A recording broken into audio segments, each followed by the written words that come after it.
성경 말씀 요한복음 20장 19절에서 31절입니다. 이날 곧 안식 후 첫날 저녁 때에 제자들이 유대인들을 두려워하여 모인 곳에 문들을 닫았더니 예수께서 오사 가운데 서서 이르시되 너희에게 평강이 있을지어다. 이 말씀을 하시고 손과 옆구리를 보이시니 제자들이 주를 보고 기뻐하더라.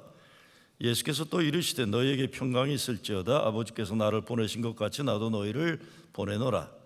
이 말씀을 하시고 그들을 향하사 숨을 내쉬며 이르시되 성령을 받아라.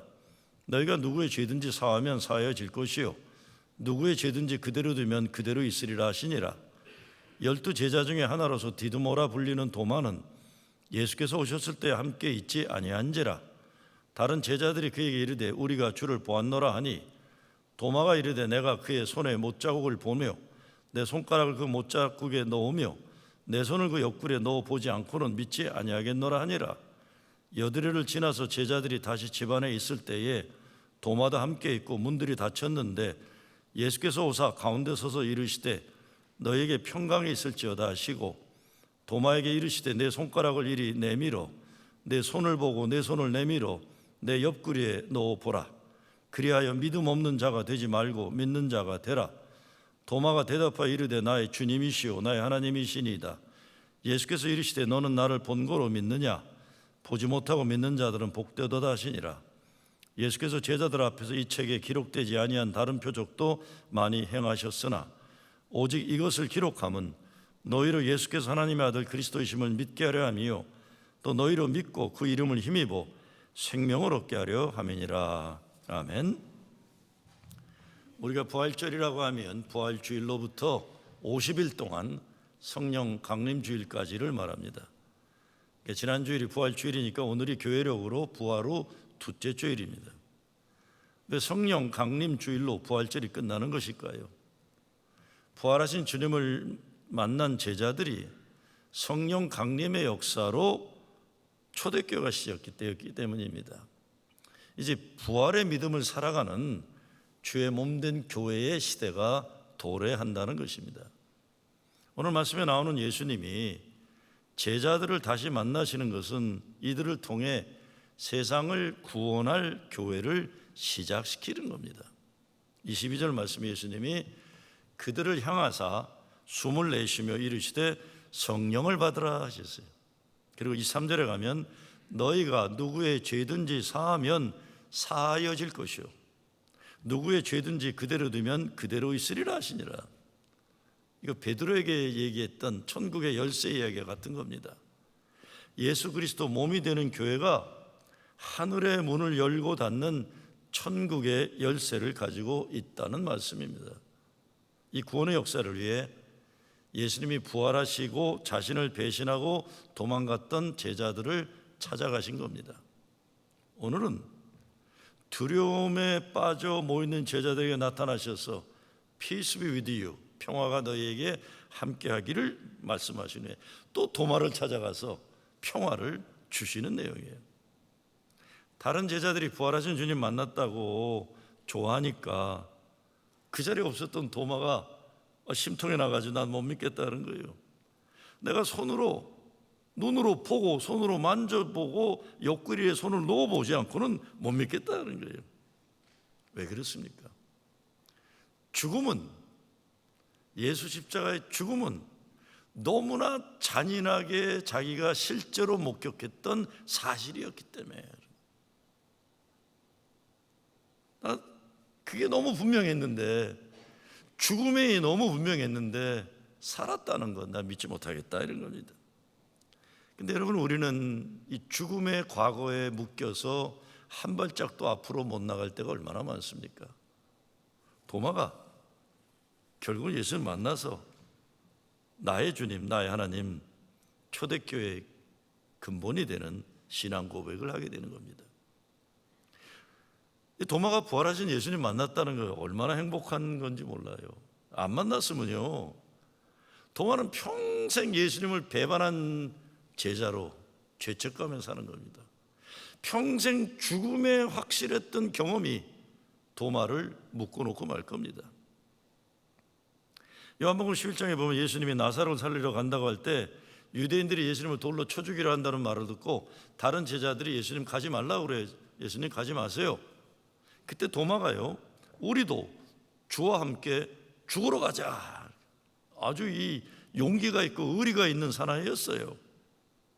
근데 자기도 비겁하게 예수님을 배반하고 도망했던 겁니다. 얼마나 자기 자신이 한심했을까요? 근데 주님이 그를 찾아오셨다는 겁니다. 교회는 예수가 그리스도이심의 신앙 고백 위에 세워졌습니다. 사람들이 자기 생각이나 어느 집단들이 자기 일을 계획해서 만들어진 것이 아닙니다. 여러분, 미국에 있는 이민교회들, 오래된 60년대, 70년대 세워둔 이민교회들이 많이 어려운 게 딴 게 아니에요. 처음에 세워질 때 예수가 그리스도이심의 신앙 고백의 중요성을 가지고 세워진 게 아니라 많은 경우는 유학생들이 왔다가 외로우니까, 이민 온 사람들이 서로 고향이 그리우니까 이게 너무 중요했었어요. 그래서 70년대, 80년대 있던 교회들의 그 노스탈지에 빠져 있어요. 그때 우리 외로움을 서로 달래주던 우리 고향 같은, 동창회 같은 교회. 그거를 못 벗어나는 겁니다. 그걸 뛰어넘지 못하는 거예요.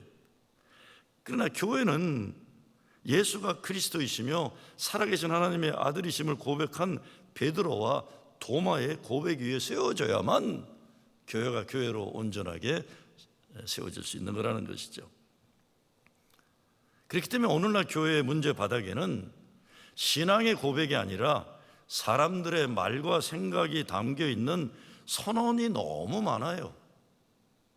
선언이라는 것은 아무리 좋은 뜻으로 만들어 놨다 해도 사람들의 생각의 주장입니다. 정치 이념을 가진 사람들, 자기의 주장을 극대화하는 선언을 많이 하죠. 요즘 우리 교회가 속한 교단 내부에서도 이 그룹 저 그룹 성명서 자꾸 내요. 성명서 발표해요. 뉴욕 연회에도 뭐 성명서 발표들해요. 오는 주간에 달라스에서 한인교회 총회가 열리는데 마지막 날 한인교회 총회에서도 성명서 내자 이렇게 했어요. 그런데 감사하게도 우리가 예수 믿는 사람들 모여가지고 교회 리더들이 모여서 무슨 성명서냐, 고백과 결의서를 내자 이렇게 제가 참 좋다고 그래요. 참 좋다. 우리들까지 모여가고 성명서 낸다, 이거 참 그림이 안 좋다 그래서 고백과 결의. 고백이에요. 십자가 달려 죽고 부활하신 예수가 그리스도라는 내 입술의 고백이고 교회 공동체의 고백입니다. 예수가 소망이요, 예수가 구세주라는 고백, 어떤 면에서 바리새인들의 전형적인 문제, 전형적인 그 사람들은 자기 자신들의 정직한 고백이 없으면서 다른 사람들만 교화시키고 고치려고 열심히 말을 많이 한 사람들인 거예요. 가룟 유다와 같은 열심당원들 역시 자기들 정치적 신념을 전대화하면서 남들을 자기네 정치적 목적으로 이용하는 일에 열심히 했던 사람이에요. 예수와 나와의 관계의 고백입니다. 로마서 11장 8절에 10절에 보면 내가 만일 내 입으로 예수를 주로 시인하며 또 하나님께서 그를 죽은 자 가운데 살리신 것을 내 마음으로 믿으면 구원을 얻으리니 사람이 마음으로 믿어 의에 이르고 입으로 시인하여 구원에 이르니라 증거합니다. 마음으로 믿고 입으로 시인하는 거예요. 우리 교회가 속한 연합감리교회는 연회라는 1년에 한 번 모이는 중요한 회계, 우리 교단의 모든 회의는 컨퍼런스라는 이름이 붙어요. 구역회가 차지 컨퍼런스예요. 교인총회가 처치 컨퍼런스예요. 연회가 애뉴얼 컨퍼런스고 전 세계 총대들이 모이는 4차년 총회가 제너럴 컨퍼런스예요. 그 말은 대화하는 모임이라는 겁니다.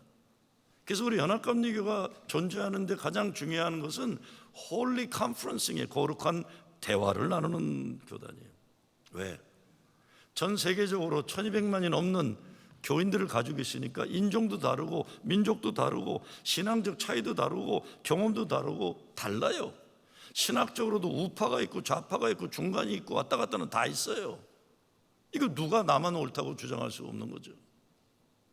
그렇기 때문에 교회가 주님의 몸이심을 고백하고 예수가 그리스도심을 신앙 고백이 있는 사람들이 거룩한 대화를 나누는 게 우리의 의사결정의 과정입니다. 그리고 인간의 대화가 끝나면 성령의 개입하심을 기도하고 기도하고 결정했으면 공동체의 결정사항을 존중해 가는 겁니다. 그런데 이제는 우리가 살고 있는 시대도 그렇지만 교회도 더 이상은 거룩한 대화가 불가능한 시대입니다. 왜? 다 자기들의 주장에 오르는, 다 자기들의 주장만 절대적으로 맞다고 얘기해요. 남들에게 이것이 옳다 저것이 옳다 주장하고 성명서는 잘 내고 선언은 잘하는데 내가 그렇게 살겠다는 회개와 고백이 부족한 거예요. 거룩한 대화가 가능하려면 가장 중요한 것은 예수 십자가 구원론이 바로 서 있어야 돼요. 교회가 주의 몸이라는 교회론이 바로 서 있어야 합니다. 이 구원론과 교회론이 바로 서지 않은 사람들이 내가 하고 싶다고 함부로 말하고 내 생각 옳다고 고집하고 내가 원하는 걸 이루어지도록 욕심부리면 공동체는 무너지고 마는 겁니다. 이제 내일부터 열리는 한인교회 총회가 굉장히 지금 긴박하고 좀 긴장된 상황입니다. 목요일이면 어떤 결정들을 하고 뭐 이렇게 할 텐데 수요일 날 저녁 집회를 저보고 설교를 하래요. 제 딴에는 그래, 내가 뭔가 정답을 제시하고 해답을 한번 제시하고 이런 생각을 했어요. 내가 해야 되겠다. 또 사람들이 물어봐요. 목사님 무슨 말 하실 겁니까? 무슨 말 하실 겁니까? 물어봐요. 부담이 돼요. 그래도 내가 뭔가 말을 해야 되겠다. 그런데요, 시간이 지나면서 깨달아진 건요, 너가 무슨 재주로 이 어려움에 해답을 주겠냐 이놈아, 이런 거예요.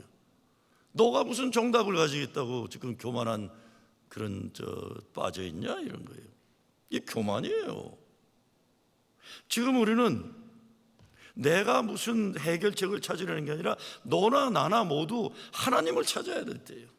하나님을 찾아야 될 때, 하나님의 말씀하시고 깨닫게 하시고 이루어 주시는 거예요. 제가 설교 제목을 오직 주님이 아시고 주님이 하신다 이렇게 했어요. 그리고 에스겔 37장 본문을 삼았어요. 에스겔 37장에 보면 민족의 무너진 역사를 얘기해요.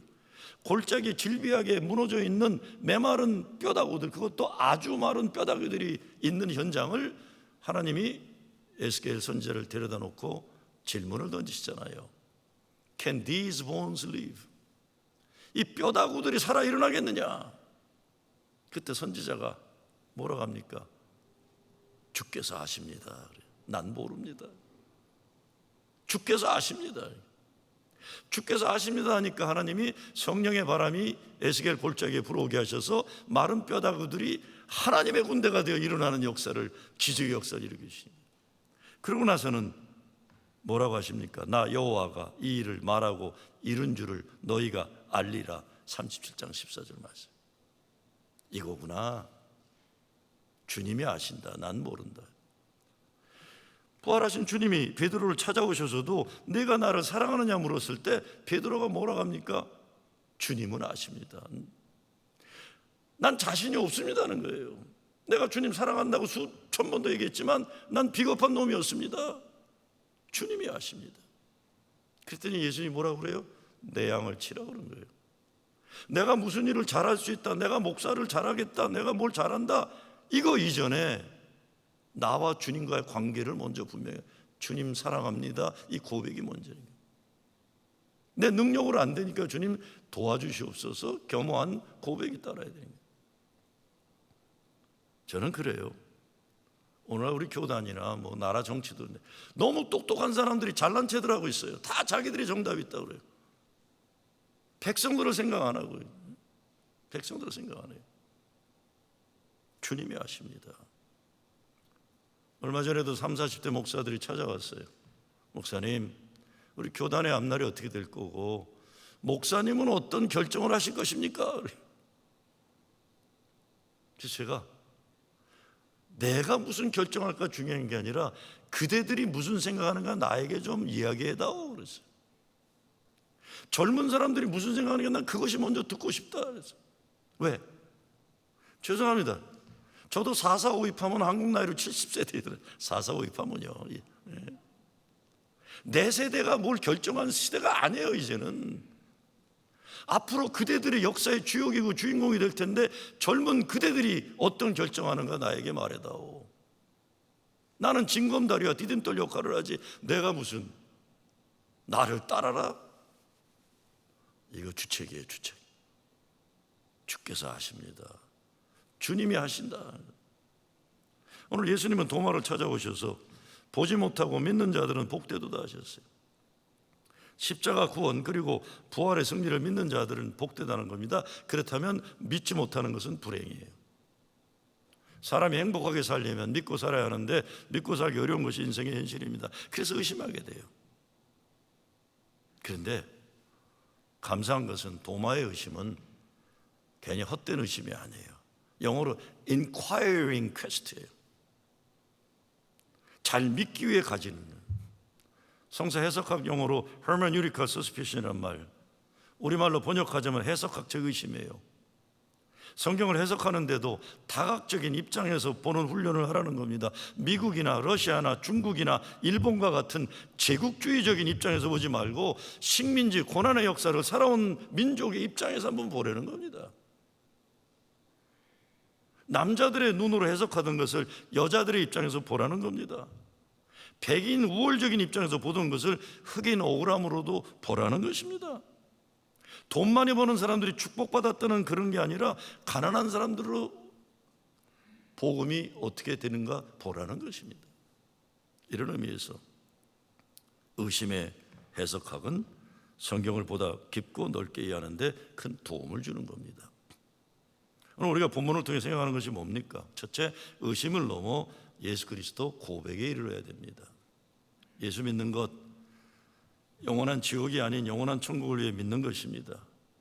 세상 사는 것이 때로 지옥과 같고 전쟁터 같아요. 그러니 내 삶이 천국되고 가정이 천국되어야 하는 거죠. 그리고 세상 전쟁에 혼자 싸울 수 없어서 예수님 믿으려고 교회 오는 겁니다. 성령의 도우심 아니면 감당할 수 없는 삶의 무거운 짐 때문에 예수 믿으려 교회 오는 겁니다. 몸을 짓누르는 아픔, 마음을 파고드는 슬픔, 혼자 살 수 없어서 주님 의지하려고 교회 오는 거예요. 예수 믿고 좀 살아보려고 교회 오는 겁니다. 여러분, 사람들이 그래서 교회 오는데 쓰잘데없는 것 같고 교회 바쁘게 만들고 시끄럽게 만들지 마세요. 나 주를 멀리 떠났다 이제 옵니다 찬송 있죠? 나 주를 멀리 떠났다 이제 옵니다.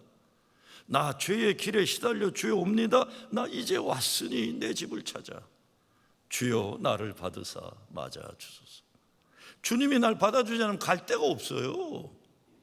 그 귀한 세월 보내고 이제 옵니다. 나 뉘우치는 눈물로 주여 옵니다.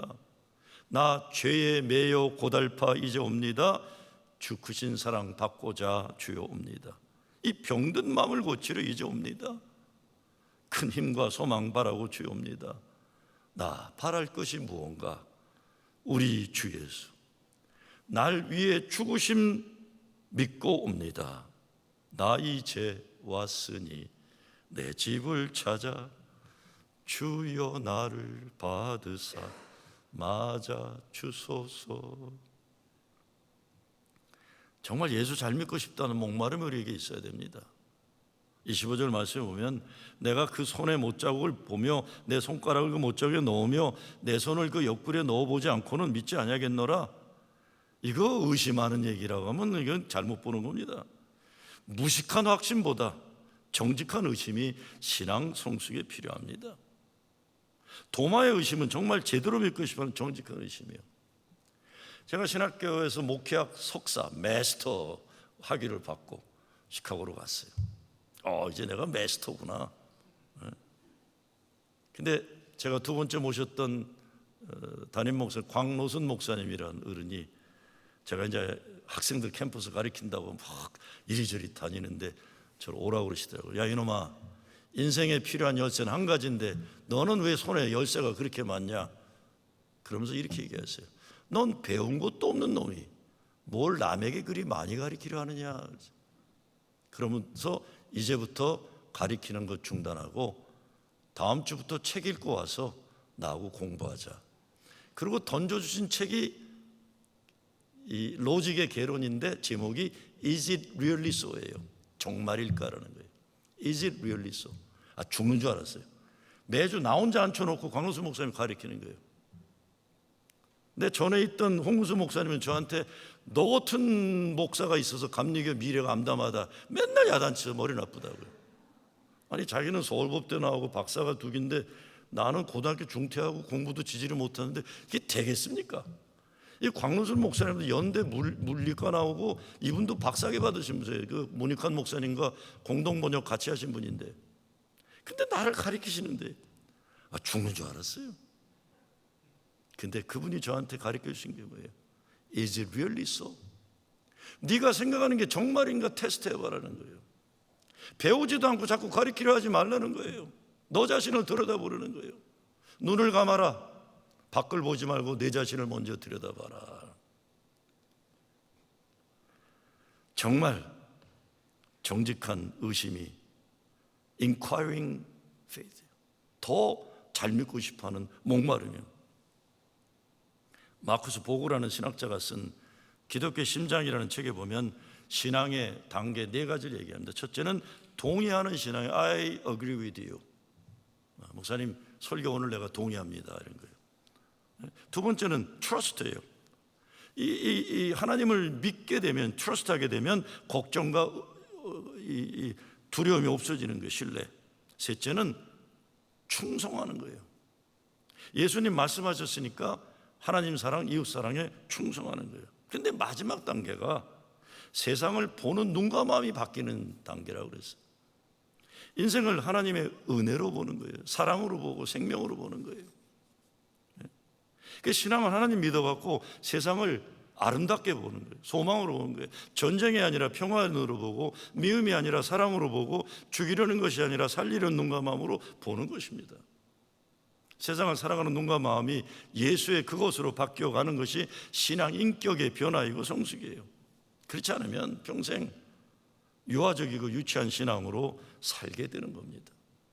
여러분 그렇잖아요. 신앙생활 언제 멈춰버렸어요. 교회는 수십 년 다녔다 하지만 초등학교 2학년에 머물러 버렸어요. 이게 편하니까. 난 더 이상 알고 싶어 하지도 않아요. 그리고 이런 사람들이 자꾸 남을 가리키려고 그래요.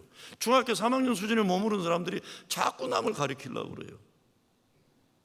얼마 전에 알코올 중독에 관한 다큐멘터리를 보니까 알코올 중독이나 마약 중독이나 중독에 빠진 사람들의 공통점이 하나 있는데, 이건 다른 사람들의 생각을 배려하는 마음이 약하대요. 이 사람들이 자기중심적이라는 거예요. 자기밖에 모른다는 거예요. 내가 이거 원하니까요. 내가 이거 원하니까 나 이거 먹어야 돼, 마셔야 돼, 이겁니다. 이것이 유아적이고 유치한 성숙하지 못한 인격이 알코올 중독, 마약 중독자들에게 많이 나타난다는 거예요. 어떻게 합니까? 성령의 역사로 깨져야 돼, 그게요. 예수 믿어 새로운 창조물이 되어야 돼요. 주님 앞에 무릎 꿇어야 돼요. 아직 그 어느 순간인가 30년 전에 머무른 그 경험 가지고 자꾸 사람을 판단하고 하나님을 판단하고 그러지 말라는 거죠. 두 번째, 신앙은 알고 믿는 것이 아니라 믿고 하는 것입니다. 알고 믿으려면 못 믿습니다. 그리고 자기가 뭘 안다고 하면 발전하지 못해요. 나 뭐 알아. 그래서 당신 그거 알아. 뭘 알아 알기는요. 제가 80년대 많이 이렇게 뇌까렸던 시 가운데 신동엽의 누가 하늘을 보았다 하는가, 제 세대 분들은 잘 아는 시죠. 누가 하늘을 보았다 하는가? 누가 구름 한 송이 없이 맑은 하늘을 보았다 하는가? 내가 본 건 먹구름이에요. 그걸 하늘로 알고 일생을 살아갔다. 내가 본 건 지붕 덮은 쇠항아리, 그걸 하늘로 알고 일생을 살아갔다. 닦아라 사람들아, 내 마음속 구름 찢어라 사람들아, 내 머리 덮은 쇠항아리. 아침 저녁 내 마음속 구름을 닦고 티 없이 맑은 영혼의 하늘을 볼 수 있는 사람은 외경을 알리라. 아침 저녁 내 머리 쇠 항아리를 찢고 티 없이 맑은 구원의 하늘 마실 수 있는 사람은 연민을 알리라. 참아상 가서 발걸음도 조심 마음 조아리며 서럽게 엄숙한 세상을 서럽게 눈물을 흘려 살아가리라. 누가 하늘을 보았다 하는가? 누가 구름 한 자락 없이 맑은 하늘을 보았다 하는가? 80대 중반 제가 시카고 대학에서 목회할 때 성래원 교수라고, 여러분 기억하실지 모르겠어요. 민족의 고난 시 낭송회를 했는데 이 어른이 눈물을 흘리시면서 한국의 고통의 고난의 민족 고난의 시를 읊는데 2세들이 찾아왔어요. 목사님, 우리 한국어 시 번역하는 모임을 시작하겠습니다. 왜 그러냐? 목사님 무슨 말인지 알아듣지 못하는데, 성래은 교수께서 이야기 시를 읊는데 목사님도 울고 다 우는 걸 보면서 우리도 저렇게 울고 싶다는 생각이 들었더니, 그래서 시카고 대학에서 2세들이 한국 시를 번역하는 모임이 오랫동안 있었죠. 누가 하늘을 보았다 하는가? 왜 우리는 예수 좀 믿었다 그러면 그렇게 금방 교만해지는지 알 수가 없어요. 쓸데없는 거 많이 알면서 뭐 그거 자랑하러 다니라고 정신이 없어요. 진짜 중요한 건 알지 못하고 관심이 없으면서. 이것이 도마가 추구했던 예수님 만나고자 하는 타는 목마름입니다. 구약성경에서 안다는 것은 가장 깊은 만남이에요. 사귐이고 동행임이에요. 그렇게 하나님을 안다는 것은 목마른 사슴이 시냇물을 찾듯 계속 알고자 하는 목마름에 믿으니까 동행하는 것. 그래서 믿어야 알아지는 겁니다. 더욱더 알고 싶어 하잖아요. 더욱더 알고 싶어요. 저는 언제부터인가 뭐 후배들이건 선배들이건 누굴 만나도 내가 무슨 생각하느냐 말 잘 안 해요. 선배님 이런 건 어떻게 생각하십니까? 후배들 만나도 야 너는 이거 어떻게 생각하냐? 어떻게 그런 생각을 다 하냐? 야 오늘 또 배웠다. 뭘 내가 자꾸 가르치려고 그래요? 우리 스승이 얘기한 것처럼 넌 배운 것도 없는 놈이, 그 열등의식이 아직까지 저한테 남아있어요. 넌 배운 것도 없는 놈이란 우리 광로순 목사님의 야단치신 게, 사도 바울이 아볼로에게 신앙훈련 받은 교인들에게 믿을 때 성령을 받았느냐 한 거 그거예요. 초대교회 아볼로 파라고는 지식적인 신앙을 추구하는 사람들, 그런데 신앙을 알고자 하는 차원의 몸으로 발전하지 못해요. 믿고자 하기 위해서 알아야 돼요. 그래서 내가 영원히 죽을 죄인인 줄 알아야 구원에 이르는 것이고, 하나님을 두려워하는 겸손함이 있어야 신앙은 성장해 나가는 겁니다. 예수님은 도마에게 말씀하셨죠. 믿음이 없는 자 되지 말고 믿는 자가 되라. 믿음이 우선이에요. 신랑 신부에게 결혼 서약을 하면서 검은 머리가 팥뿌리가 되고 죽기까지 사랑하느냐, 아플 때나 건강할 때나 가난할 때나 사랑하겠느냐, 이런 질문 던지면 대부분 너무나 당연한 질문이라고 네 그래요. 아이도 그래요. 근데 시간이 지나면 내가 어떻게 뭘 믿고 그렇게 답했을까? 내가 왜 그랬을까? 아찔하던지. 아찔해요. 그래서 보네퍼가 이렇게 얘기합니다. 결혼에 있어서 사랑이 서약을 지켜주기보다는 서약이 사랑을 지켜준다 그랬어요. 대부분 우리들은 우리 입으로 그런 엄청난 사랑의 고백을 했기 때문에 오늘 엄청 부족하고 연약한 존재들이지만 하나님 앞에서 그렇게 약속했기 때문에 가정을 지켜나가고 사랑을 배워가고 있는 겁니다. 그래서 어거스틴이 뭐라고 합니까? 사랑함으로 하나님 우리를 사랑스럽게 만드셨다. 먼저 사랑하셨다. 나를 사랑스럽게 만드셨다. 이런 진리를 우리가 자녀들을 키우면서 늦게 깨닫는 거잖아요. 믿음도 마찬가지. 세 번째, 말씀의 자리, 은혜의 자리, 기도의 자리, 예배의 자리에 우리가 붙어 있어야 됩니다. 성령의 역사도 성령 받기 전에 예루살렘 떠나지 말라는 예수님 말씀 순종해서 모여있어 기도하던 제자들에게 그 자리에 임한 거예요. 딴 자리를 안 하고 그 자리에 임한 겁니다. 신앙생활하다 시험에 빠지는 척경이 예배 자리를 떠나 있을 때요, 혼자서 뭔가 무슨 이유인지 모르지만 잘난 체 할 수도 있고 혼자서 괜히 시험 빠져서 손가락 빨고 있을 때 마귀가 역사하는 거예요. 요거 만만하다 보는 거예요. 혼자 있으면. 믿음은 들음에서 나며 들음은 그리스도의 말씀으로 말미암으니라. 말씀 듣는 자리에 있어야 됩니다. 예수 복음의 능력이 있습니다. 예수 말씀 하나님 역사가 있고, 하나님 예수 잘 믿고 예배 잘 드리는 성도들을 찾으시고 예수 잘 믿고 예배 잘 드리는 교회에 하늘의 천국의 열쇠를 주신다는 겁니다. 마지막으로 주님이 부활하셨으면 좀 아주 신뱅이로 다 갈아치고 몸도 깨끗하게 하고 아주 젊은 모습으로 나타나질 않고 손에 못자국 그대로, 옆구리 창자리 그대로 피 흘린 모습으로 나타나셨다. 이것이 교회에 주는 중요한 메시지라고 저는 생각합니다. 얼마 전에 세상 떠나신 이어른 교수가 오래전에 교회 밖에서 본 교회란 제목으로 강연을 한 내용 가운데 이런 내용이 있어요.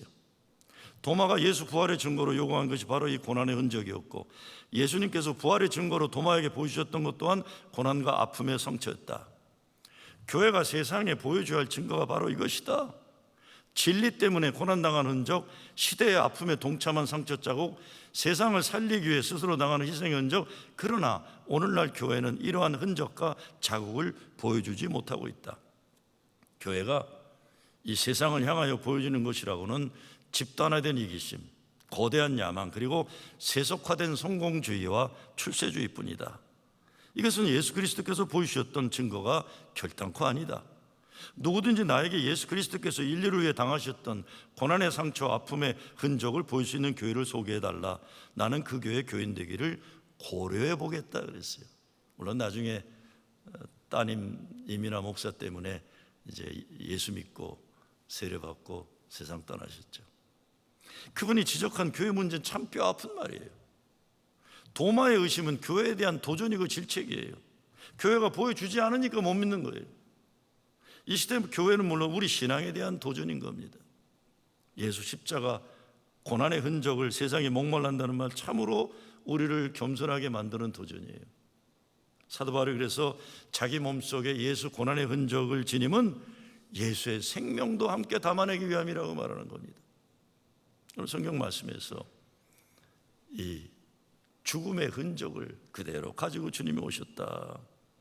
이거는요, 저와 여러분이 있는 그대로 나의 아픔, 나의 상처, 나의 고난, 이걸 가지고 있는 그대로 아무리 부끄럽고 슬프고 아파도 도마와 같은 사람들 앞에 있는 그대로 정직하게 서라는 거예요.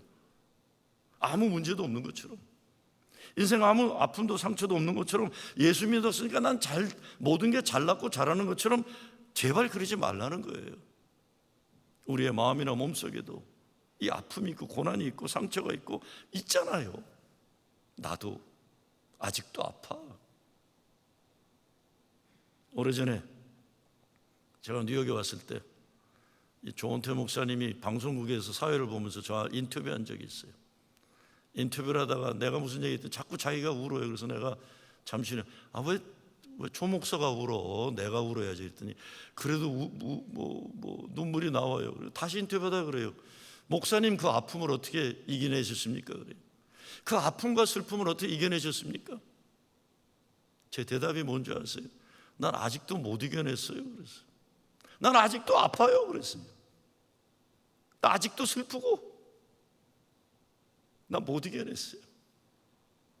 그렇지만 내 혼자 힘으로 감당하지 못하니 주님 도우심 붙잡고 의지하고 믿고 살아갈 뿐이라는, 그냥 있는 그대로 우리의 고난의 흔적이 있다면 보여주면서 우리가 예수 믿는다고 문제가 해결되지 않고 아파하는 삶과 신앙의 몸부림 그대로 남아있는데 내 모습 이대로 주 앞에 나갈 뿐인 겁니다.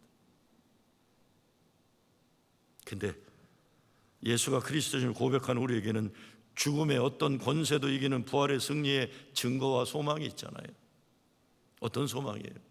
사도 바울이 말하는 것처럼 지금은 희미하게 보이지만 하나님 만나면 밝게 볼 수 있을 거 소망하는 거예요. 지금 이해되지 않고 알 수 없는 것들 하나님 만나면 하나님 말씀을 주고 믿고 그냥 열심히 예수님 말씀 약속 붙잡고 믿음을 지켜낼 뿐이에요. 나 주의 도움 받고자 주 예수님께 빕니다. 그 구원 허락하시사 날 받으시옵소서. 내 모습 이대로 주 받으옵소서. 날 위해 돌아가신 주 날 받으옵소서. 내 모습 이대로. 왜? 주님이 손에 못 자국 옆구리 찔린 창조 그대로 제자들을 찾아오셨는데, 이제 우리 믿음 없는 자 되지 말고 믿는 자 되라고 찾아오신 겁니다. 나의 주님, 나의 하나님, 이 도마의 고백이 여러분의 고백이 되기를 주의 이름으로 축원합니다. 감사합니다. 하나님, 부활하신 주님 찾아오셔서 우리가 더 이상 죽음에 짓눌려 사는 게 아니라, 두려움과 영향력 받는 게 아니라 생명과 사랑의 부활의 승리로 살게 하시니 감사합니다. 이 믿음으로 우리가 이 모습 이대로 주 앞에 서게 하여 주시옵소서. 예수 그리스도 이름으로 기도드리옵나이다.